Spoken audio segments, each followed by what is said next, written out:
ভাই আছে আমার কি ভাবে তো এই যে ভর দুপুর বেলা একটা ভিখারির এত খিদে পেয়েছে খিদের জ্বালায় ছটকাচ্ছে। এই বুঝি মরে যাবো না খেতে পেয়ে রাস্তা দিয়ে হাঁটতে হাঁটতে দেখলে একটা বাড়ি, দোতলা বাড়ি। সেই বাড়ির দরজায় গিয়ে কড়া নাড়া দিচ্ছে, বাবু কেউ আছেন দরজা খুলুন না।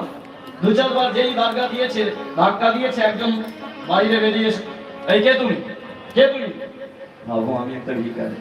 এই দুপুরবেলা দরজায় নাড়া দিচ্ছ কেন? আমার না এত খিদে পেয়েছে, খিদের জ্বালায় এক্ষুনি মরে যাবো।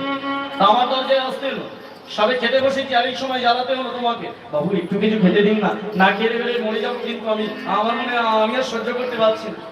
লোকটা 200 টাকার নোট পকেটে ছিল, বের করে বলে যে জ্বালানোর সময় পেলে না, সবে খেতে বসেছি, খেতেও দেবে না শান্তিতে।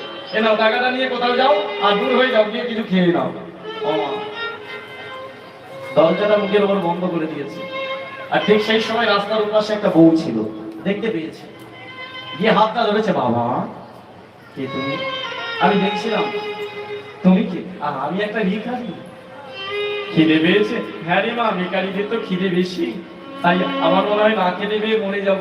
বউটা বলি, বাবা এমন সময় তোমার খিদে লেগেছে, আমাদেরও বাড়ির সবার খাওয়া হয়ে গেছে, তবে শোনো বাবা, একটা বাড়িতে এইটুকু জল ডালো ভাত আছে, একটা আলু সিদ্ধ আছে, খাবে তুমি?